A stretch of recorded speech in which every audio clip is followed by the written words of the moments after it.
Buenas tardes, hermanos. Los saludo en Cristo y por gracia de Dios un domingo más. Gracias damos a Él por todas sus misericordias. El estar aquí es una de ellas.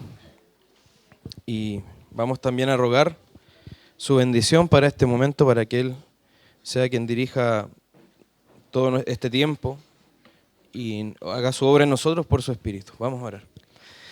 Amado Señor, te damos gracias porque tú eres bueno, porque podemos disfrutar de tu misericordia abundante cada día, Señor. Y otro domingo más podemos también estar ante tu presencia como un pueblo, como una nación que tú has rescatado y compartiendo una misma esperanza, compartiendo una misma fe, viviendo y andando en un mismo amor, Señor. Gracias porque tú eres quien nos ha formado como iglesia, tú eres quien nos congrega en tu nombre, tú eres quien nos convoca, Señor. Tú eres quien nos ha salvado de nuestros pecados y de la condenación que merecíamos por ellos, Señor. Y te pedimos, Señor, que precisamente nos puedas lavar de esos pecados, nos puedas limpiar y perdonar de ellos y que nos dispongas, Señor, para este tiempo, porque solo tú puedes darnos ojos para ver, oídos para oír, Señor, y un corazón dispuesto para entender y obedecer. Por favor, te pedimos, Señor, te rogamos, imploramos la obra de tu Espíritu en nosotros. Imploramos, Señor, que sea tu Espíritu el que abra nuestro entendimiento, el que aplique esa palabra a nosotros, el que transforme nuestras vidas, Señor, el que nos confronte a través de esta palabra viva y eficaz y que también lleve gloria a tu nombre, Señor, que podamos darte gloria a través de escuchar tu palabra con atención y también que ella sea expuesta con fidelidad y en verdad, Señor. Nos encomendamos a ti para esto, Señor, que para nosotros es imposible, pero tú todo lo puedes, Señor. Gracias te damos y te rogamos estas cosas en Cristo Jesús. Bien, como decía mi hermano Leandro, la predicación está en Juan capítulo 15, Evangelio según Juan, capítulo 15, versículos 1 al 10, y lleva por título Permaneced en mí y yo en vosotros. Vamos a leer entonces Juan capítulo 15, versículos 1 al 10. Dice: Yo soy la vid verdadera y mi Padre es el labrador. Todo pámpano que en mí no lleva fruto lo quitará, y todo aquel que lleva fruto lo limpiará para que lleve más fruto. Ya vosotros estáis limpios por la palabra que os he hablado. Permaneced en mí y yo en vosotros. Como el pámpano no puede llevar fruto por sí mismo, si no permanece en la vid, así tampoco vosotros si no permanecéis en mí. Yo soy la vid, vosotros los pámpanos. El que permanece en mí y yo en él, este lleva mucho fruto, porque separados de mí nada podéis hacer. El que en mí no permanece será echado fuera como pámpano, y se secará, y los recogen y los echan en el fuego y arden. Si permanecéis en mí, mis palabras permanecen en vosotros, pedid todo lo que queréis y os será hecho. En esto he glorificado a mi Padre, en que llevéis mucho fruto y seáis así mis discípulos. Como el Padre me ha amado, así también yo os he amado. Permaneced en mi amor. Si guardareis mis mandamientos, permaneceréis en mi amor. Así como yo he guardado los mandamientos de mi Padre y permanezco en su amor. Amén. Señor bendiga su palabra en esta hora. Y como ya saben, como ya he dicho en reiteradas ocasiones, hemos estado viendo la enseñanza de Jesús a sus discípulos en el contexto de la cena pascual, la última cena que tiene con ellos, donde anuncia su partida de este mundo al Padre, entre otras cosas que impactan y entristecen y preocupan a sus discípulos. Pero a pesar de que ellos están preocupados e impactados por estas cosas que el Señor les está anunciando, Él también les revela hermosas verdades que deben afirmar sus corazones en fe y esperanza, sabiendo que su partida no es un cambio de planes, sino todo lo contrario, el cumplimiento del plan perfecto y eterno de Dios, donde ellos son directamente beneficiados, nada más y nada menos que con la vida eterna, por esta obra que Jesús está haciendo. Él irá a preparar moradas para los suyos en la casa de su Padre, va a volver para tomarlos a sí mismo y llevarlos donde Él está. Pero en esta ausencia física de Jesús, Él no los va a dejar huérfanos, lo prometió, sino que va a enviar otro ayudador. El Padre enviará a nombre de Cristo otro ayudador para que esté con ellos para siempre, y ese ayudador, que es el Espíritu Santo, le va a manifestar a sus discípulos la presencia personal de Dios. la presencia directa del Dios Trino, y además les va a enseñar y les va a recordar todas las cosas que están escritas en su palabra. Y como un legado, como una herencia, si se puede decir así, aunque Jesús no murió para siempre, pero les deja algo. Dice, mi paz os dejo, mi paz os doy. Les da su paz como un legado que permanece con ellos, con sus discípulos. Y es una paz que es muy distinta a la que el mundo ofrece, pero es la única verdadera, es la única paz que realmente puede ser llamada paz.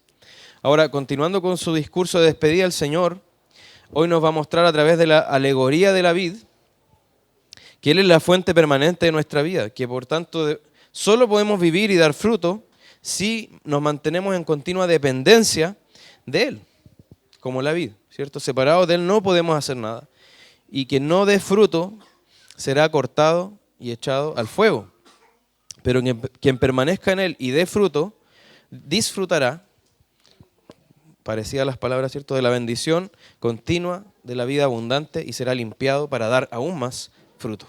Eso es lo que vamos a ver. Y lo primero que aparece en el texto es la declaración de Cristo que dice, yo soy la vid verdadera y mi Padre es el labrador. El Señor nos está enseñando en este pasaje algo que ya nos había venido exponiendo en los capítulos anteriores, que es acerca de nuestra unión con Él y su unión con nosotros, porque es bidireccional, ¿cierto? Es nuestra unión con Él y su unión con nosotros. Entonces, como decía, ya se viene desarrollando en el capítulo anterior, de hecho hablamos de esto la prédica pasada, cuando Él decía, porque yo vivo, vosotros también viviréis. Y nos está diciendo que nuestra vida está unida a su vida, que Él nos ha unido a sí mismo, ha hecho de nosotros su cuerpo. Él se llama, ¿cierto?, nuestra cabeza, o sea, nos reconoce como su cuerpo. Recibimos nuestra vida de la cabeza que es Él. Y podemos regocijarnos porque su victoria es nuestra victoria también. Él la ha regalado a nosotros. Él ha unido su destino al nuestro, o mejor dicho, nuestro destino al suyo. Porque cambió nuestro destino, que era condenación eterna y muerte eterna, por victoria y vida, que es lo que Él logró. Entonces Él ahora profundiza esta verdad de nuestra unión con Él y su unión con nosotros. Pero le da un énfasis distinto. Tiene otro énfasis. Y usa para enfatizar de esta forma nueva la alegoría o parábola de la vid. ¿Y qué es una alegoría o parábola? Es una enseñanza que pretende reflejar una verdad o una afirmación a través de símbolos. Y en este caso los símbolos son la vid, los pámpanos, y los pámpanos no es una palabra que nosotros ocupamos en nuestra vida cotidiana, ¿cierto? Pero es algo que se llama también sarmientos o las ramas de la vid, que ahí se entiende un poquito más claro. Algunas traducciones lo exponen de esa manera, las ramas. Entonces tenemos el símbolo de la vid, el de los pámpanos, los frutos y el labrador. Y cada uno de estos símbolos tiene un significado determinado. Ahora, como es una alegoría, debemos tener cuidado porque muchos tratan de interpretar la alegoría en cada detalle que se puede extraer de la imagen, pero la alegoría no está hecha para eso. La alegoría lo que hace es presentarnos un mensaje central, esencial, y eso es a lo que nosotros debemos atender.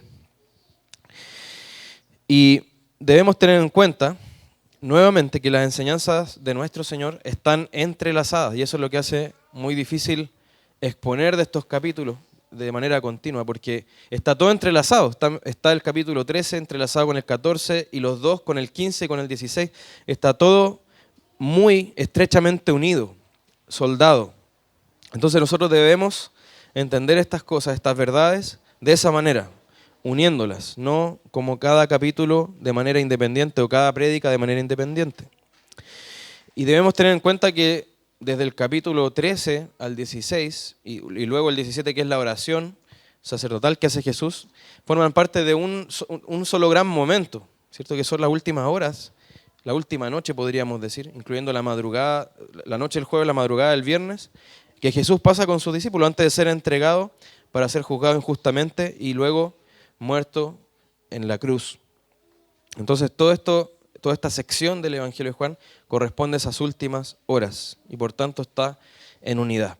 Y bueno, él declara, dice, yo soy la vid verdadera. Si ustedes han estado en las predicaciones anteriores de este Evangelio, recordarán que el Señor Jesús atribuye este título yo soy en distintas secciones de este Evangelio. Y esta es una de ellas. Y veíamos que cada vez que Él dice yo soy, está atribuyéndose ese título que solo le pertenece a Dios. Está declarando su divinidad con esto. Que nosotros vemos esto desde Éxodo 3, 13 y 14, cuando dice yo soy el que soy. Ese mismo título es el que Jesús está reclamando para sí. Y este es el séptimo y último de los yo soy de Juan, del Evangelio de Juan. Tiene 7 grandes yo soy. Yo soy el pan de vida, yo soy la luz del mundo, yo soy la puerta de las ovejas, yo soy el buen pastor, yo soy la resurrección y la vida, yo soy el camino, la verdad y la vida, y yo soy la vid verdadera. ¿Pero a qué se refiere cuando dice yo soy la vid verdadera? Porque le agrega ese adjetivo, ¿cierto? Que está diciendo algo sobre la vid. Y nosotros debemos entender que la figura de la vid es muy usada en la antigüedad, no solo en el contexto cristiano o judeo-cristiano como se llamaría, sino que en filosofía, en poesía. Se usaba mucho la vid porque era algo muy cotidiano para las personas de ese tiempo. Y en la misma Biblia aparece en numerosas ocasiones. El mismo Jesús ocupa la figura de la viña y la figura de la vid para varias parábolas. Pero aquí lo que está haciendo Él es recoger el significado que tiene la vid desde el Antiguo Testamento. Y en el Antiguo Testamento es un símbolo común para referirse al pueblo de Israel como pueblo de Dios. Y por dar algunos pasajes, Isaías 5, del 1 al 7, Ezequiel 15, del 1 al 8, Oseas 10, 1 y 2, hay varios pasajes, no los vamos a leer todos. Pero cada vez que el Señor usa esta imagen de la vid para referirse a su pueblo, al pueblo de Israel, lo hace para hablarle sobre su rebelión, hablarle sobre su desobediencia y lo relaciona con advertencias sobre el juicio que viene sobre ellos. Por ejemplo, en Jeremías 2:21 dice, te planté, vid escogida, simiente verdadera toda ella. ¿Cómo pues te me has vuelto sarmiento de vid extraña? Les reclama el Señor, tratándolos como su vid, la vid que Él plantó. Dice, te planté, vid escogida. Y los confronta diciéndoles, yo los planté, yo les di vida. Ustedes deberían dar fruto, pero se me han vuelto como sarmiento, como pámpano de vid extraña, de una vid que yo no planté. El Salmo 80 resume muy bien la enseñanza que el Antiguo Testamento hace sobre la vid. Dice, versículos 7 y 8, oh Dios de los ejércitos, restáuranos, haz resplandecer tu rostro sobre nosotros y seremos salvos. Tú removiste una vid de Egipto, expulsaste a las naciones y plantaste la vid. Oh Dios de los ejércitos, vuelve ahora, te rogamos, mira y ve desde el cielo y cuida esta vid, le dice el salmista. Luego el versículo 15 al 17 dice, la cepa que tu diestra ha plantado y el hijo que para ti has fortalecido, está quemada con fuego y cortada. Ante el reproche de tu rostro perecen. Sea tu mano sobre el hombre de tu diestra, sobre el hijo del hombre que para ti fortaleciste. Y ahí se mezcla el significado de el brote, lo que llama pámpano aquí, se puede traducir también como hijo. Entonces se mezclan esos dos significados y también es un anuncio del Hijo del Hombre finalmente. Pero como la vid que el Señor plantó, Israel, fue rebelde y desobediente, no se mantuvo fiel al Señor y se entregó a la idolatría y las costumbres de las naciones que el Señor había expulsado de esa tierra, entonces el Señor confronta a esta vid. La confronta debido a su pecado. El pueblo de Israel no pudo ser fecundo y abundar en frutos de justicia. No pudo ser esa vid que diera ese fruto agradable al Señor. Y que era un fruto que debían dar, que el Señor demandaba de ellos. Entonces, ante esta situación que no se remedia en el Antiguo Testamento y sigue siendo así en la aparición de Jesús, lo siguen rechazando la palabra de Dios. El Señor Jesús declara, yo soy la vid verdadera. Y con esto hace un contraste entre el antiguo y el nuevo pacto, entre las sombras y lo que había de venir, ¿cierto? La realidad ya manifestada. Y el Señor había hecho esto ya con otras imágenes, por ejemplo, con el templo. Él había dicho realmente que Él era el verdadero templo, que iba a ser destruido y luego iba a ser levantado al tercer día. O mejor dicho, el templo físico iba a ser destruido y Él iba a ser levantado al tercer día como verdadero templo. Moisés también fue superado por Cristo. Ese profeta que ellos tenían como el máximo profeta era en realidad un anuncio, una sombra del verdadero y último profeta que era Jesucristo. Y aquí también está diciendo que donde Israel había sido una vid rebelde, Él era la vid verdadera. Israel lo reflejaba, era la sombra de lo que había de venir, que es Él como vid verdadera. Entonces dice Donald Carson, la verdadera vid, entonces no es el pueblo rebelde, sino el mismo Jesús, dice. Y aquellos que están incorporados en Él. Esta es la parte que nos toca a nosotros. Es Jesús y aquellos que están incorporados en Él. Entonces, si los judíos deseaban disfrutar del estatus de ser parte de la vid escogida de Dios, debían entonces estar relacionados con Jesús correctamente.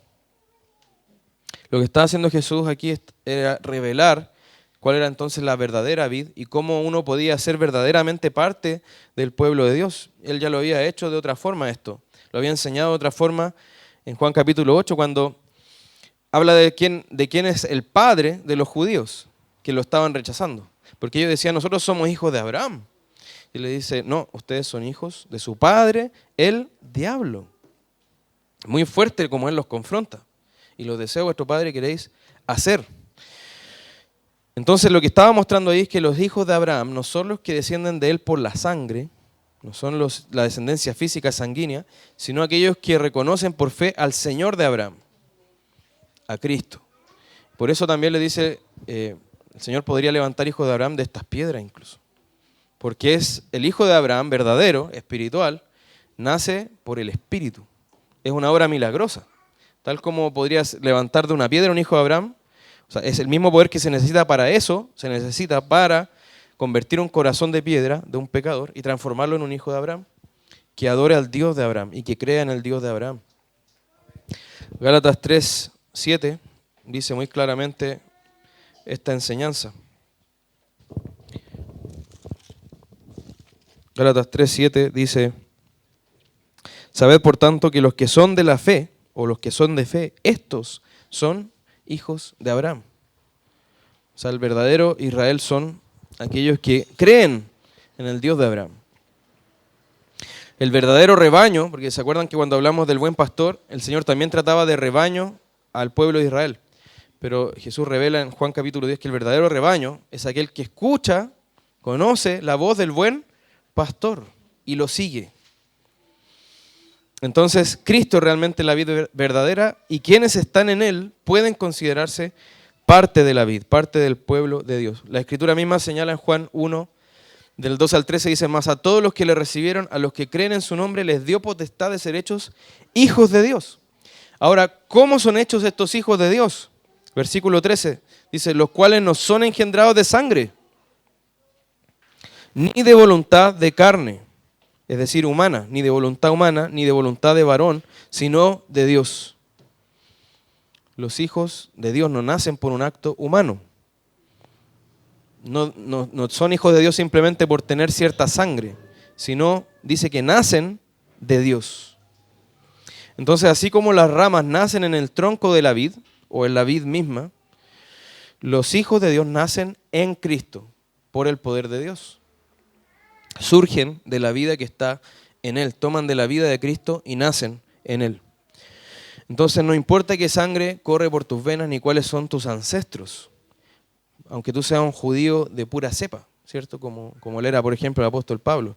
Si recibes a Cristo por la fe, eres hijo de Dios e hijo de Abraham. Pero si rechazas a Cristo como Mesías y Señor de todo, demuestras ser hijo del diablo como el mismo Señor llamó a quienes lo rechazaron. Vas camino a la destrucción y no puedes ser considerado pueblo de Dios ni oveja de su prado. Y ojo con eso, con la veneración que existe hoy día en muchos lugares hacia los judíos, hacia la bandera de Israel, los símbolos que tenían ellos del culto, como si eso diera una mayor espiritualidad. Cuidado con llamar hijos de Dios o pueblo de Dios a quienes Jesús llamó hijos del diablo por rechazarlo. Y eso no tiene que ver con la sangre que corre por las venas, sino con la disposición del alma ante la palabra de Dios. Entonces lo decisivo no es tu sangre, sino la fe en su sangre. Eso es lo que nos hace parte de la vid verdadera y pueblo de Dios. Ahora, en cuanto al Padre, se mantiene la figura del Antiguo Testamento, porque aquí dice, yo soy la vid verdadera y mi Padre es el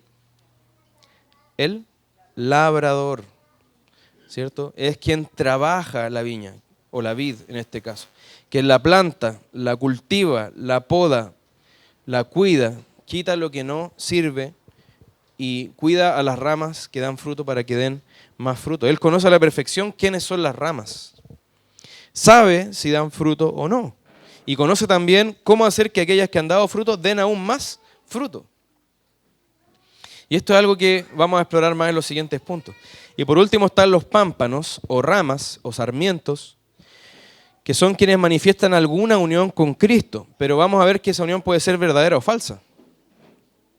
Y esto se va a demostrar atendiendo a si permanecen o no en la vid y a si dan o no fruto. Entonces, quienes permanecen en Él son quienes disfrutan de la unión verdadera con Cristo y darán fruto por la vida que obtienen de Él, pero quienes no permanecen en Él no podrán en ningún caso dar fruto, siendo cortados por el Padre y echados al fuego. Y eso es lo que tenemos en segundo lugar, la permanencia en Cristo y el fruto. Entonces, sabiendo que Cristo es la vid verdadera y que por la fe estamos en Él, debemos profundizar un poco más en esa unión que tenemos con Él. Al ver una vid, o como cuando usted ve un árbol, si yo le pregunto, yo le pido que vea afuera un naranjo y le digo, ¿qué ve usted ahí? Yo creo que usted no me va a decir, veo una raíz, un tronco, unas ramas, unas hojas y unos frutos. Usted me va a decir un árbol, y si sabe algo de botánica va a decir, es un naranjo, ¿cierto? Al ver las ramas con la vid, se ve una unidad entonces. Uno la llama vid, o naranjo, o almendro, o roble, ¿cierto? No llama las cosas por separado, pero yo sí puedo distinguir que hay un tronco y hay unas ramas y hay unos frutos también. Pero de esa unidad es la que está hablando el Señor cuando dice, permaneced en mí, bien digo, y yo en vosotros. Debemos entenderlo así, de esta forma. Tal como el tronco y las ramas, aunque pueden distinguirse, forman una unidad, Cristo está también en unión con nosotros, sus discípulos, de tal manera que Él está en nosotros y nosotros en Él. Pero hay otras que son aparentemente ramas, pero que no están unidas a Cristo, a la vid verdaderamente. El ejemplo más claro es Judas, que es el ejemplo que acaba de ocurrir aquí en este contexto, en el capítulo 13, que estamos hablando de los mismos momentos que están viviendo los discípulos. Entonces, Judas había salido hace unos instantes del salón, en el que estaban comiendo la cena pascual y donde Jesús estaba enseñando todas estas cosas. Y el Señor le estaba diciendo, entre otras cosas aquí, ojo, discípulos que quedaron aquí conmigo, permanezcan en mí y yo en vosotros. No sean como Judas, no sean como el que acaba de salir, no sean como aquel que me acaba de dejar, aquel que se acaba de separar de mí, que no permaneció en mí. Y el hecho de que diga, permaneced en mí, es significativo, porque ¿qué significa? ¿Qué implica esto? Que ya estamos en Él, ya estamos unidos a Él, porque lógicamente solo se puede permanecer en algo en lo que yo ya estoy. Entonces ya estamos en la vid. Y Él nos dice, permanezcan en mí. Y acá debemos tener también mucho ojo, poner mucha atención, porque nos está responsabilizando a nosotros de permanecer. Y a veces entendemos todo mal cuando vemos o hablamos de la gracia de Dios, la gracia soberana de Dios, como si eso anulara nuestra responsabilidad, o como si eso fuera en rivalidad al hecho de que nosotros debemos obedecer y debemos ser constantes y tenemos una responsabilidad delante de Dios. En la Biblia siempre se muestra las dos cosas como hermanas, la soberanía de Dios y nuestra responsabilidad. Él nos ha unido a Él, a sí mismo, y nos responsabiliza a nosotros y nos manda, nos dice, permaneced en mí. Tal como leíamos en la mañana, o recordábamos, solícitos, guardar la unidad del Espíritu. O sea, es su unidad, el Espíritu la creó, pero te está diciendo, sé diligente en guardarla. Entonces, cualquier comprensión que nosotros tengamos que disminuya nuestra responsabilidad y donde nosotros nos relajemos y entreguemos esto a una mala comprensión de la soberanía de Dios es un entendimiento que debemos rechazar y debemos hacer un esfuerzo consciente por sobreponernos a eso, porque estamos entendiendo todo mal. La gracia de Dios entonces trabaja junto con nuestra voluntad, no aparte de ella. Y cuando nos da un mandato, está incluso atendiendo a quienes van a creer en ese mandato y quienes van a querer obedecerlo. El que diga, yo me voy a quedar sentado esperando a que Él siempre me mantenga unido, esa persona no está entendiendo nada. La manera en que el Señor te mantiene unido es a través de tu obediencia y Él te da el poder para esa obediencia, es cierto. Pero cuando alguien dice, no, yo voy a relajarme, no voy a esperar que Él me haga obedecer, esa persona no está entendiendo nada. Entonces, pero ¿cómo fuimos unidos a la vid en primer lugar? El Señor Jesús ya nos enseñó antes en este Evangelio, dice Juan 6:44, ninguno puede venir a mí si el Padre que me envió no le trajere. Y ahí veíamos cuando hicimos esa predicación, se llamó incluso arrastrado hacia Cristo, que esa palabra traer es literalmente arrastrar hacia Cristo. Y yo le resucitaré en el día postero, dice. 1 Corintios 1:30 dice, por Él, refiriéndose al Padre, estáis vosotros en Cristo Jesús. Debido a Él, por su obra, por Él, estáis vosotros en Cristo Jesús. 1 Pedro 1:3 dice, alabado sea Dios, Padre de nuestro Señor Jesucristo, por su gran misericordia, que nos ha hecho nacer de nuevo mediante la resurrección de Cristo. Entonces es el Padre quien nos ha labrado en la vid, es el Padre quien nos ha cultivado en la vid, quien nos ha hecho ramas que surgen de esa vid que es Cristo. Él es quien nos ha puesto ahí, Él es quien nos ha hecho ramas. ¿Y por qué surgimos en Cristo? Porque Él es nuestra vida. Es el mismo que ha dicho, yo soy la vida. Esto ya lo hemos destacado varias veces. Juan 14:6. Yo soy el camino, la verdad y la vida. Él es la vida. Y al decir aquí, yo soy la vid y vosotros los pámpanos o las ramas, está enseñándonos, según Donald Carson comenta, dice, ninguna rama tiene vida en sí misma, sino que es completamente dependiente de la vid a la que está unida para tener vida y para llevar fruto, dice. La rama viva está verdaderamente en la vid, dice, y la vida de la vid está verdaderamente en la rama. Hay una verdadera unión donde la rama recibe la vida comunicada por el tronco o la vid. J.C. Ryle dice, los creyentes en sí mismos no tienen vida, ni fuerza, ni poder espiritual. Incorporados al Señor por fe y unidos en un vínculo misterioso con Él por el Espíritu, se ponen de pie, caminan, perseveran y corren la carrera cristiana. Pero cada pizca de algo bueno en ellos es tomada de su cabeza espiritual, que es Jesucristo. Entonces debemos comprenderlo. No hay forma alguna de que tengamos vida si no estamos unidos a la vida. Y si no permanecemos unidos a esa vida. Y Él también, esa vid en nosotros.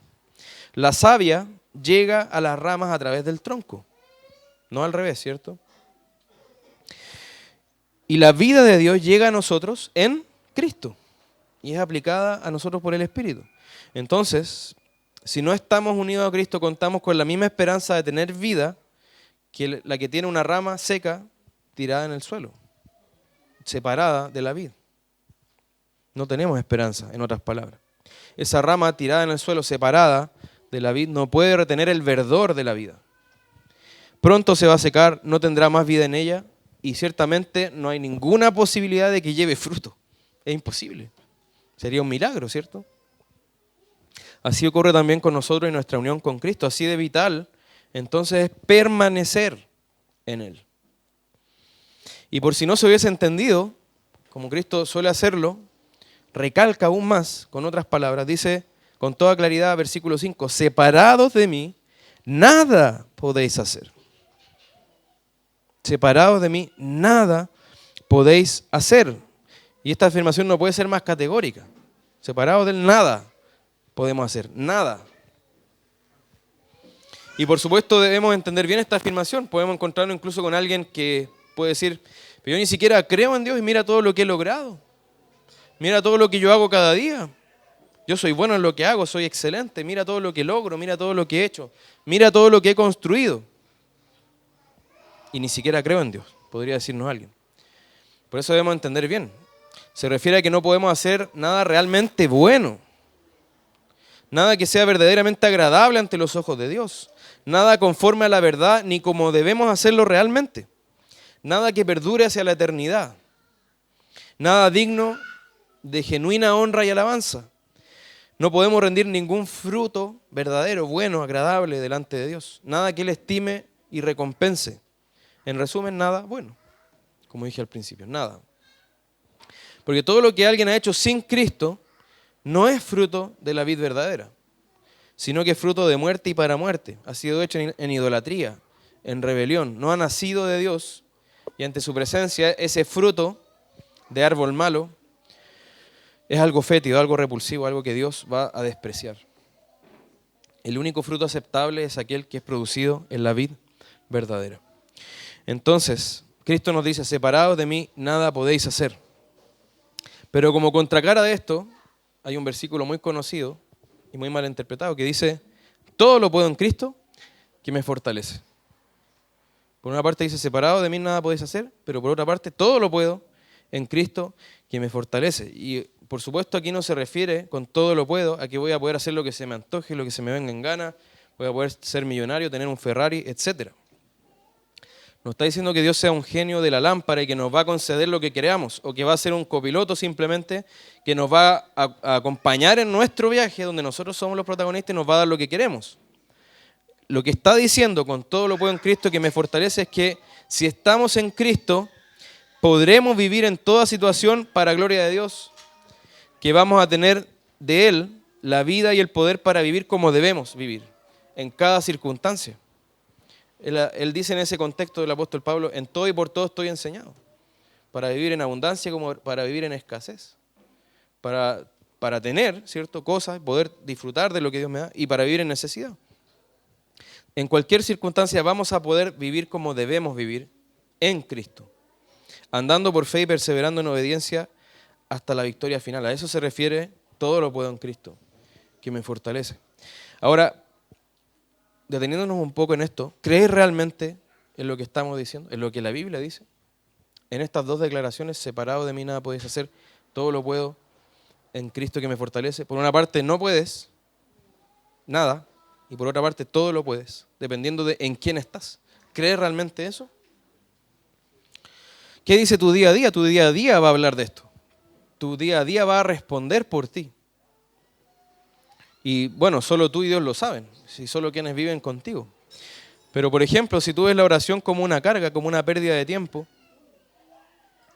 como algo que te quisieras saltar o que de hecho te saltas simplemente, porque tienes cosas realmente importantes que atender, cosas realmente urgentes y a las que te debes dedicar, lo que estás haciendo es pisotear esta verdad. Pisotear esta verdad y no la estás creyendo realmente. Lo que estás diciendo es, en mí está la vida, en mí está el poder, en mí está la capacidad para hacer todo lo que tengo que hacer y no necesito, eso es lo que estás diciendo, no necesito realmente a Dios para vivir como debo vivir, para tener vida verdadera. Eso es lo que estás diciendo. Es una declaración que proviene del más tenebroso de los orgullos y quien viva en esta lógica no puede sino esperar destrucción y ruina.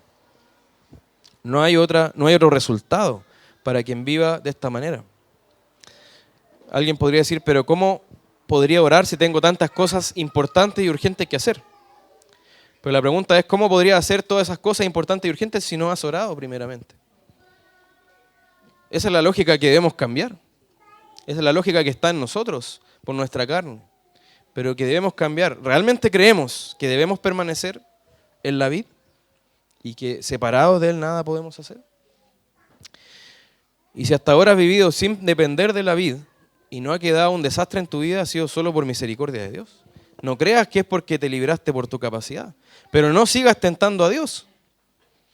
No sigas tentándolo viviendo como si no lo necesitaras. Porque un día puedes tener el trago amargo de tu decisión de vivir de esa manera. ¿Cómo andar en la voluntad de Dios si no tengo la vida que viene de Cristo? Si ni soy fortalecido en su poder. ¿Cómo podría ser un esposo fiel que refleje la imagen de Cristo y su carácter si no estoy unido a la vid, que es el único que puede producir ese carácter en mí? O una esposa piadosa que exhiba las virtudes que la Biblia expone para la mujer, bíblica, y que respete a su marido como la iglesia respeta a Cristo. Si no estás unido al único que te puede dar poder para eso. ¿Cómo educar a tus hijos en la fe si tú mismo no vives por esa fe y pretendes enfrentar el día separado de Cristo? ¿Cómo podrías trabajar para el Señor y no para el ojo humano, como dice Efesios 6:6? Si tú mismo no estás teniendo en cuenta a ese Señor para permanecer en Él y no estás viviendo como si Él te viera. ¿Cómo servir a tus hermanos lavándole los pies y lavándose los pies unos a otros, según el ejemplo que Cristo te dejó? Si no permaneces unido a Cristo, que es el único que te puede dar el poder para amar de esa manera. Es imposible tener verdadera vida, es imposible vivir la vida cristiana sin estar unido a Cristo y permaneciendo en Él, porque separados de Él nada podemos hacer. Y eso es algo que nos debemos convencer, y lo repito, por eso mismo. Pero de la misma forma debemos creer con la mayor convicción de que todo lo podemos en Él. Hermano, otra mala comprensión, una mala comprensión de las doctrinas de la gracia, de creer que porque la Biblia habla que somos totalmente corruptos por el pecado, entonces nunca vamos a poder obedecer. Contentarte con la realidad de que eres pecador y conformarte para vivir en ese pecado, en fracaso y frustración continua.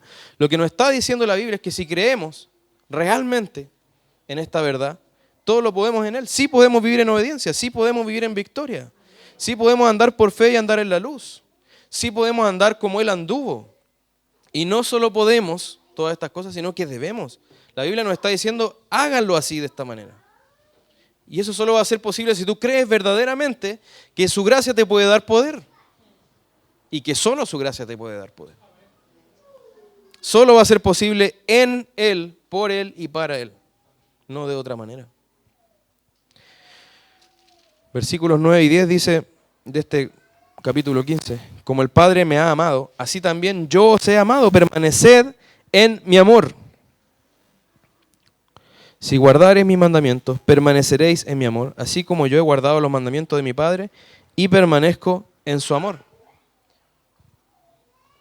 En estos versículos el Señor está explicando su alegoría, está explicando lo que significa permanecer en Él.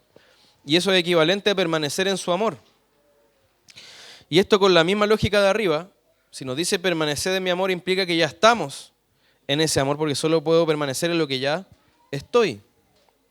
Ya hemos sido amados por Cristo. Estamos en su amor y debemos quedarnos allí, rodeados, arropados, alumbrados, bendecidos y dichosos en ese amor. Eso es lo que nos está diciendo. Y cuidado con despreciar el amor de Cristo. Cuidado con despreciar el amor de Cristo, porque aquí está diciendo algo muy sublime. Dice, fíjense, como el Padre me ha amado, así también yo os he amado. El Señor nos da un amor de calidad inferior. Hermanos, este es el amor más excelso, el amor supremo que define todo lo que puede ser llamado amor. El mayor de los amores, que es un amor perfecto, un amor eterno, un amor completo, un amor sin mancha, un amor santo, un amor lleno de bien, el amor más puro y más glorioso que existe, que es el amor con que el Padre ha amado al Hijo desde la eternidad. Y ese mismo amor que viene de la esencia de Dios, que hace que Dios sea llamado amor, Dios es amor, es el que Él nos entrega a nosotros. Es el amor con el que Él nos ha amado y nos dice, permanezcan, quédense en ese amor. Tal como Cristo permanece en el amor del Padre, obedeciendo su voluntad, también nosotros permanecemos en el amor de Cristo, guardando sus mandamientos. Eso es lo que Él nos dice acá.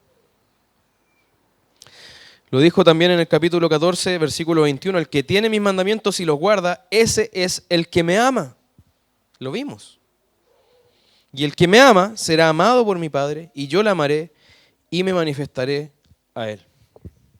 Hermano, entonces no puede esperar permanecer en su amor con un concepto de gracia barata, ¿cierto? Como ya hemos hablado de ese concepto. Si te entregas al pecado y permites que el pecado te domine, Y acá no pienses solo en el pecado sexual o en las drogas o en el alcohol. En la codicia también, en la murmuración, en la idolatría, en no honrar a tus padres incluso, en la mentira. Aún esos pecados socialmente aceptables. No puedes esperar permanecer en Cristo y en su amor si te entregas a esa desobediencia.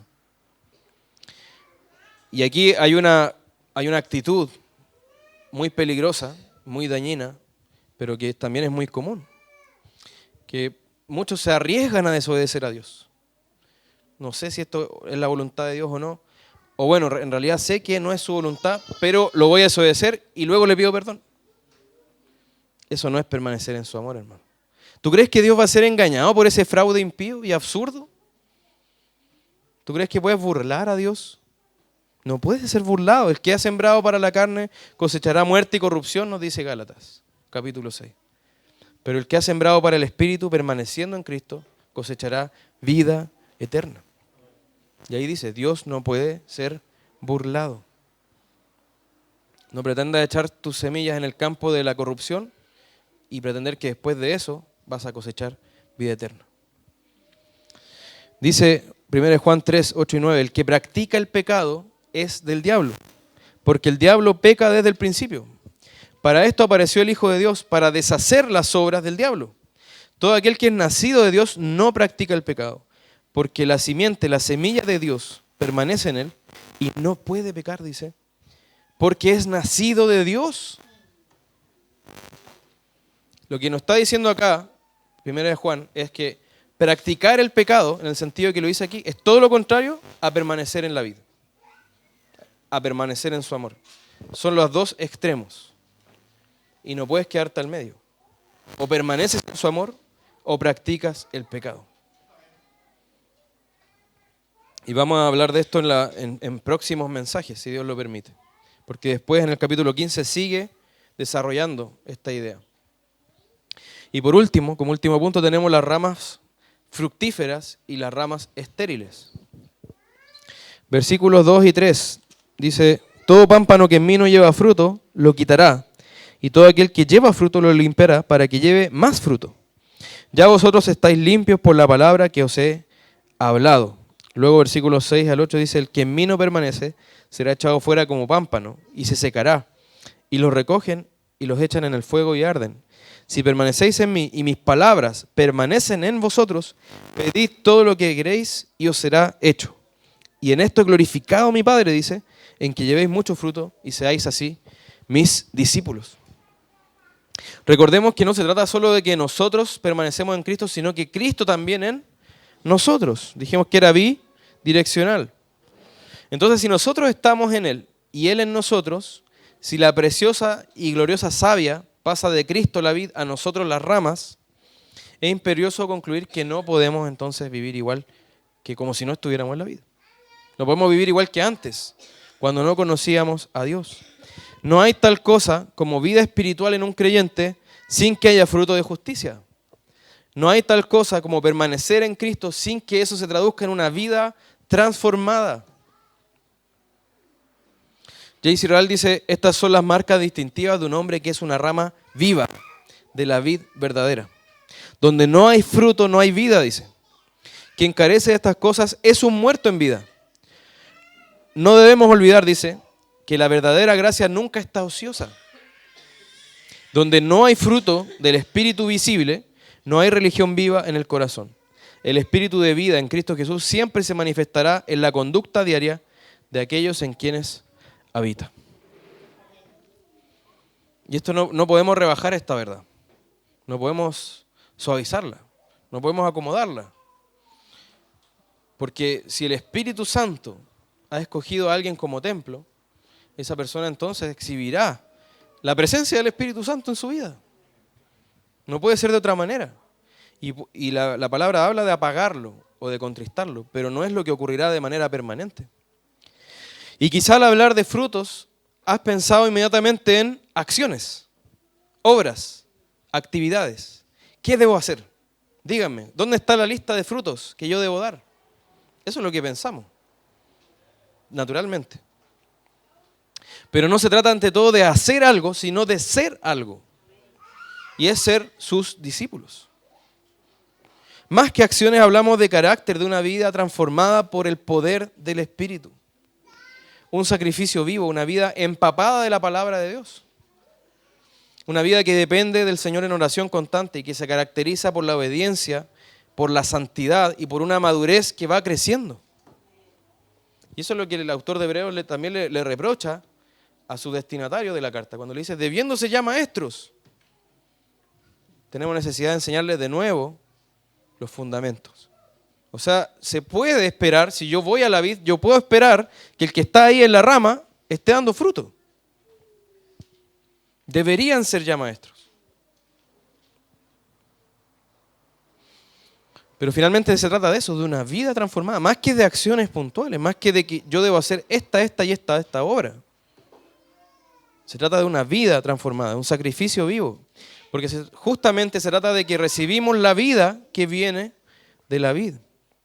Y no hay tal cosa como un cristiano que permanentemente no dé fruto. Como decíamos, puedes tener etapas de decadencia o adormecimiento espiritual, pero eso no va a ser permanente. Lo característico será que una persona que está en la vid rinda frutos por su unión a la vid. Y de hecho que cada vez lo haga en mayor grado. No olvidemos que se trata, ya lo mencionamos, de permanecer en su amor. En su amor. Y nos dice 1 Juan 4:10, en esto consiste el amor, no en que nosotros hayamos amado a Dios, sino en que Él nos amó a nosotros y envió a su Hijo en propiciación por nuestros pecados. Fue Él quien nos amó primero. ¿Y ese amor en qué se manifestó? En que Él dio a su Hijo, Él envió a su Hijo, Él entregó a su Hijo para que pudiéramos ser salvos, para que el castigo de nuestra paz fuera sobre Él, para que por su llaga fuéramos nosotros curados. Y el Padre quiso quebrantarlo para que nosotros pudiéramos ser salvos de esa ira que merecíamos que cayera sobre nosotros, pero que terminó cayendo sobre su Hijo. Y este evangelio glorioso, este evangelio que he mencionado en estas pocas palabras, es el motor de la vida cristiana. Es la motivación de toda verdadera obediencia. El apóstol Pablo dijo, 2 Corintios 5:14, el amor de Cristo nos constriñe. Es el amor de Cristo. Es el amor en el que debemos permanecer. Ese es el que nos constriñe. Que quiere decir que nos apremia, nos obliga, nos urge, nos mueve poderosamente a la acción. Nos motiva a obedecer, a vivir para Él. Y el corazón de Pablo cuando dice esto es como un mar agitado, ¿cierto? Él está compungido, está compelido por el amor de Cristo. El amor de Cristo lo urge, lo empuja poderosamente a vivir para Él. ¿Dónde están entonces los corazones inflamados por el amor de Dios? Puedes decir lo mismo, el amor de Cristo me constriñe, me apremia, me empuja, me urge a vivir para Él. ¿Dónde están los cristianos con un corazón que es como ese mar agitado? Como esa marea que nada puede detener, que aunque lo maten, Él va a seguir amando a su Señor. Completamente conmovidos por el amor de Cristo. Todos queremos que esta congregación ande en amor. Pero ¿cuántos están dispuestos a lo que dice Jesús acá? Permaneced en mi amor. ¿Y cuál es esa forma? ¿Cuál es la forma de permanecer en el amor? Guardando sus mandamientos. Entonces, ¿quieres que esta congregación ande en amor? Permanece en amor. Permanece en el amor con que Cristo te amó, guardando sus mandamientos. No hay otra forma, no hay otra receta mágica, no hay un atajo, no hay una píldora que produzca esto de manera instantánea en nosotros. Solamente es la obra poderosa de su Espíritu en nuestras vidas. Ahora, muchos al ver sus propios pecados y al conocer estas demandas de la santidad de Dios, piensan, no tengo esperanza. Porque primero debo limpiarme a mí mismo. No me puedo presentar a Dios sucio como estoy. Primero debo limpiarme a mí mismo y luego podré ir a Cristo y Él me va a aceptar.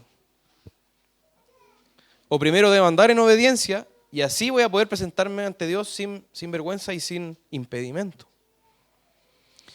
Y esto es como decir, primero debo dar fruto para así poder estar unido a la vid. Es absurdo, es ilógico. Es todo al revés. primero debes estar unido a la vid y solo porque estás unido a la vid y permaneces en ella puedes dar fruto. Porque es estando unidos a Cristo espiritualmente por la fe y permanecer en esa unión lo que hará naturalmente que demos fruto. Porque ¿cómo es que da fruto la vid? Llega el labrador y le cose unos frutos a la vid o los pega con un pegamento bien poderoso. ¿Es así como produce frutos la vid? No, la rama produce fruto naturalmente. Porque la vida de la vid fluye a través de ella. Es por su unión al tronco. El fruto del cristiano no es forzado, no es artificial. Surge naturalmente porque permanecemos en Cristo y Cristo en nosotros. Porque su Espíritu Santo, dice, derrama el amor de Dios en nosotros. Y ese amor nos hace andar en obediencia y ser un sacrificio vivo que agrada al Señor. Y el fruto está directamente relacionado con la oración. Y acá encontramos uno de los mayores estímulos para orar. Dice el versículo 7, si permanecéis en mí y mis palabras permanecen en vosotros, pedid todo lo que queréis y os será hecho. Y en esto glorificado mi Padre, dice, en que llevéis mucho fruto y seáis así mis discípulos. Si permanecemos en Él y sus palabras permanecen en nosotros, podemos pedir, ¿qué cosa? Algunas cosas. Dice, todo lo que queremos y nos será hecho. Sí, porque si tú estás verdaderamente en esta situación, permaneciendo en Él y sus palabras en ti, entonces vas a estar empapado de esa palabra. Tus pensamientos van a ser conforme a sus pensamientos. Tus deseos se van a ajustar a aquellos que la palabra delinea para que sean tus deseos. Tu voluntad va a ser hacer su voluntad. Tu vida va a consistir en rendir tu ser ante sus pies, para que Él sea quien viva realmente en ti. Y como consecuencia de todo esto, lo que vamos a pedir en oración, lo que vamos a desear que se haga, que Dios haga, va a ser un eco de su palabra en nosotros. Señor, ayúdame a ser más santo cada día. Señor, quiero andar en tu voluntad, ayúdame a obedecerte. Señor, ayuda a mi incredulidad. Señor, guarda a mi familia del mal. Ayúdame a instruir a mis hijos en la fe. Señor, no me dejes caer en tentación. Líbrame del error. Señor, convierte a mi hijo. Señor, salva a mis padres. No vas a pedir para tus propios deleites, sino para que la voluntad de Dios sea hecha en el cielo como en la tierra, para que venga su reino. No lo vamos a ver como un genio de la botella, como lo ven esas personas que decretan, ¿cierto? ¿Qué están haciendo esas personas que decretan? Están viendo a Dios como un genio de la botella, que va a cumplir sus deseos. Ellos son los señores y Dios es el siervo. Pero quien ora de esta manera lo está viendo como Señor y Dios y Rey de todo, que Él debe gobernar, su voluntad debe ser hecha, no la mía. Y 1 Juan 5, 14 y 15 dice, y esta es la confianza, fíjense, es la confianza que tenemos en Él, que si pedimos alguna cosa conforme a su voluntad, Él nos oye. El creador de todo te oye a ti, pecador. Y si sabemos que Él nos oye en cualquiera cosa que pidamos, sabemos que tenemos las peticiones que le hayamos hecho. ¿Todavía no la ves? ¿Todavía no ves esa respuesta? Sigue, persevera, porque esa es otra verdad que Él nos enseña. Esto no es como un microondas que tú apretas un botón y sale el plato. El Señor te está además forjando tu carácter a través de la oración perseverante. Persevera en esa oración. Y no hay tal cosa como un fruto verdadero sin oración. Porque la oración y la respuesta que el Señor da precisamente son parte de ese fruto. Eso es lo que Él está diciendo acá, porque inmediatamente después de esa promesa dice, en esto he glorificado a mi Padre, hermanos, en que llevéis mucho fruto y seáis así mis discípulos. Él no está diciendo que el Padre encuentra gloria, Él ha decidido glorificarse en responder a aquellas peticiones que hacemos llenos de fe en su palabra. Él ha decidido glorificarse en hacer de nosotros ya ramas, llenas de fruto.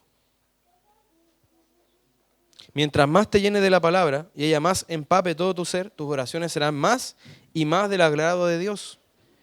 Y Él las va a escuchar y va a responder personalmente. Él lo ha prometido. y Él te va a llenar de frutos de justicia. Él hará lo que pides porque has pedido conforme a su voluntad. Y Él se glorifica en todo esto. Uno de los hombres más conocidos por su vida de oración, que Él prácticamente vio milagros, simplemente por confiar en fe en el Señor, era George Miller. Y decían que él oraba, encontraba una promesa en la palabra, por supuesto bien interpretada, no como un amuleto ni nada de eso, pero por ejemplo una promesa como esta, y apuntaba hacia la Biblia y luego miraba al cielo y decía: Señor, aquí dice esto, por favor acuérdate de tu promesa. Que tengamos esa fe, hermanos. Si andas conforme a esta verdad vas a dar fruto. Es una promesa de la Escritura. Y el Padre te limpiará, hermano, para que lleves aún más fruto. Es un círculo virtuoso. Mientras más te empapas de la palabra, llevas esa misma palabra a Dios transformada en oración. Darás fruto. Y mientras más fruto rindas, el Padre, como labrador, como el que cultiva, el que poda, el que cuida la vid, te va a limpiar para que des aún más fruto. Debemos entonces procurar ser ramas fecundas, fructíferas. Ir creciendo en madurez, ir dando cada vez más fruto. Ese debe ser nuestro deseo, nuestro anhelo. No la mediocridad espiritual, hermanos. ¿Por qué no vemos que esto sea una realidad más abundante en la iglesia, más cotidiana? Porque tanto se consuelan y se conforman con tan poco de vida en ellos, con tan poco de espíritu en ellos, con tan poco de poder en ellos. ¿Experimentamos esa vida en nosotros? ¿Queremos más de esa vida en nosotros? Pero no te equivoques, tus ojos no deben estar puestos en el fruto, que esto es un error muy común. Que nos ponemos a mirar el fruto, nuestro fruto. Porque vas a rendir fruto solo si te enfocas y tu vista está, tu fe está en la vida, en creer en Cristo. Y en que Él te amó primero. Porque si tu vista está en tus frutos, tú has sacado la vista de Cristo y la has puesto en tu desempeño, en tu rendimiento. ¿Y qué va a pasar ahí? Siempre ese fruto que vas a dar, aunque es un fruto verdadero, va a ser imperfecto. Siempre va a haber pecado en ti. Nunca va a ser un fruto completamente acabado, perfecto como debiera ser. Aunque es un fruto verdadero y agradable delante de Dios. Pero te vas a empezar a frustrar. Vas a sentir dolor y angustia porque has invertido el orden. Estás primero poniendo tus ojos en el fruto y luego en la vid. O mejor dicho, los has sacado de la vid. Y ahí va a aparecer alguien, el enemigo, y te va a tentar y te va a ofrecer una solución. Aquí vendo frutos de plástico. Aquí vendo frutos de fantasía para que cuelgues en tu rama muerta. ¿Y cuáles son esos frutos de plástico? Las obras hechas en hipocresía. Las obras que se preocupan de parecer antes que de ser. De parecer discípulo. De mirarse o verse como discípulo. Pero mientras tanto no estás siendo un discípulo realmente. Ojo con eso. Ojo con esa tentación que se te va a ofrecer. Y por eso tus ojos no deben estar puestos en el fruto, sino en la vid. El Señor nos poda, nos limpia a través de su palabra, dice. Ella hace su obra viva y eficaz en nosotros. Transforma nuestros pensamientos, nuestros afectos, nuestros deseos y nuestra voluntad. La palabra va quitando de nosotros las mentiras, los errores, los conceptos falsos. Y también va alumbrando nuestros pecados. Y cuando ella alumbre tu pecado, no mires para otro lado. Mira hacia ese pecado que está siendo alumbrado por la palabra y hazlo morir por el Espíritu, dice Romanos 8. Debes arrepentirte. Cuando la palabra alumbra un pecado, debes arrepentirte de él y apartarte de él. El que encubre su pecado no prosperará, pero el que lo confiese y se aparta, alcanzará misericordia. Y todo ello resulta en una vida transformada y en una rama que está podada, que está lista para dar más fruto. ¿Pero estás dispuesto a ser podado para dar más fruto? ¿Eres capaz de dejar eso que debes dejar? Ya sea una persona, un pecado, una situación, un gusto, para dar más fruto delante de Dios. El Padre está trabajando, hermanos. Es el labrador. El Padre está trabajando en la vid. Si eres una rama unida a Cristo, Él está trabajando en ti, en tu vida. Y esa poda que él hace, claramente te puede doler. Te está sacando cosas, ¿cierto? Te está sacando pesos de tu vida. Y te puede doler porque a lo mejor tú amas eso que es realmente un peso para ti. Pero es para que rindas más fruto. Y acá hay una pregunta importante. ¿Prefieres evitar el dolor en tu vida a toda costa y quedarte así como estás? Que el Señor no te quite todas estas cosas que tú amas en tu vida, pero quedarte sin fruto. ¿O prefieres que el Señor te pode, aunque esa poda sea dolorosa, pero así rendir fruto al Señor? Cuidado con la idolatría de la comodidad. Cuidado con la idolatría del bienestar. Con amar lo que el Señor da, en vez de amar al Señor que da las cosas. La respuesta a esta pregunta va a evidenciar dónde está tu corazón. ¿Para quién estás viviendo y a quién estás sirviendo? Si a ti mismo o a Cristo. Y debes recordar que el trabajo del Padre en la vid, cuando Él hace este trabajo con sus tijeras, no es solo podar a los discípulos y hacer que den más frutos, sino también sacar a los falsos discípulos. Y dice que los echa fuera y los recogen para que después ardan en el fuego. Y no hay otro camino, no hay otra alternativa para quienes son falsas ramas. No hay otra alternativa que arder en el fuego, que ser quitados. Los que no tienen vida ni dan fruto no pueden ocultarse entre las verdaderas ramas. El Padre se encargará personalmente de quitarlos y arrojarlos a la destrucción. J.C. Ryle dice, hay millares de cristianos profesantes en cada iglesia cuya unión con Cristo es solo externa y formal. Algunos de ellos están unidos a Cristo por el bautismo y la membresía de la iglesia. Algunos van incluso más lejos y hablan regular y abiertamente de religión. Pero todos carecen de lo único que es necesario. A pesar de los cultos, los sermones y los sacramentos, no tienen gracia en sus corazones, no tienen fe, ni hay obra interna en ellos del Espíritu Santo. No son uno con Cristo, ni Cristo está en ellos. Su unión con Él es solo de nombre, no es real. Tienen nombre de que viven, pero ante la vista de Dios están muertos. Cuidado, cuidado. No te contentes con parecer rama. Asegúrate de estar en la vid. El caso más claro es Judas. Fue falso discípulo por 3 años. Logró engañar a todos, menos a Jesús. Todos creían que él era verdadero discípulo, ni siquiera sospecharon de él. Pero luego fue y vendió a su maestro por 30 piezas de plata. También tenemos a Demas, a quien el apóstol Pablo llamó colaborador en el Evangelio, pero que luego lo abandonó amando más a este mundo. Nos dice 2 Timoteo 4:10. Dice la Escritura, los pecados de algunos hombres se hacen patentes antes que ellos vengan a juicio, mas a otros se les descubren después. Asimismo, se hacen manifiestas las buenas obras y las que son de otra manera no pueden permanecer ocultas. 1 Timoteo 5. Entonces no hay otro destino que el fuego eterno para quienes no están en Cristo. No te contentes con estar junto a los discípulos, sino asegúrate de ser verdaderamente un discípulo. La salvación no se transmite por osmosis, hermano. El hecho de que tus padres sean salvos no significa que tú lo vas a hacer. El hecho de que estés en la misma libreta de matrimonio que alguien que es salvo y que se consagra y que vive para su Dios no significa que tú puedes descansar en la santidad ajena. Si tu amigo ama a Cristo y vive para Él, tu amistad con esa persona no va a servir de nada en el día final. Porque solo la unión personal con la vid te va a salvar.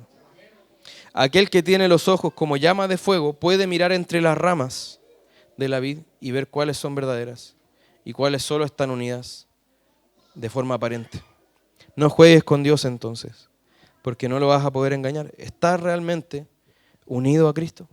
Esa es la pregunta que te pido que te quedes reflexionando. ¿Eres su discípulo?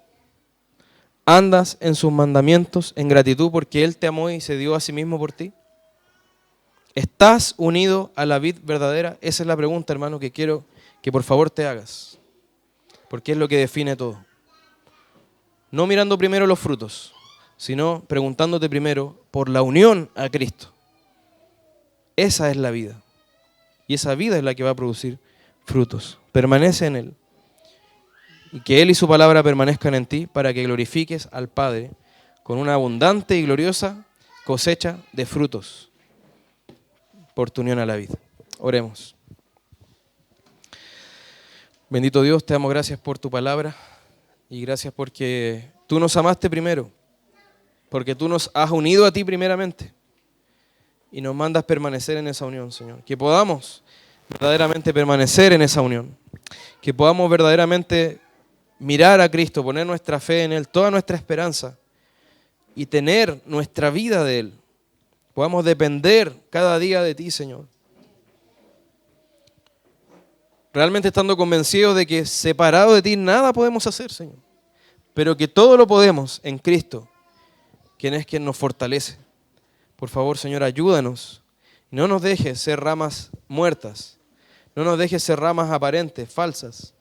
Ni dar frutos de fantasía, Señor. Sino que ayúdanos a ser ramas verdaderamente unidas a la vida. Que tengamos la vida de Cristo en nosotros. Y que por esa vida abundemos en frutos de justicia y de verdad para ti, Señor. A ti oramos en Cristo Jesús. Amén.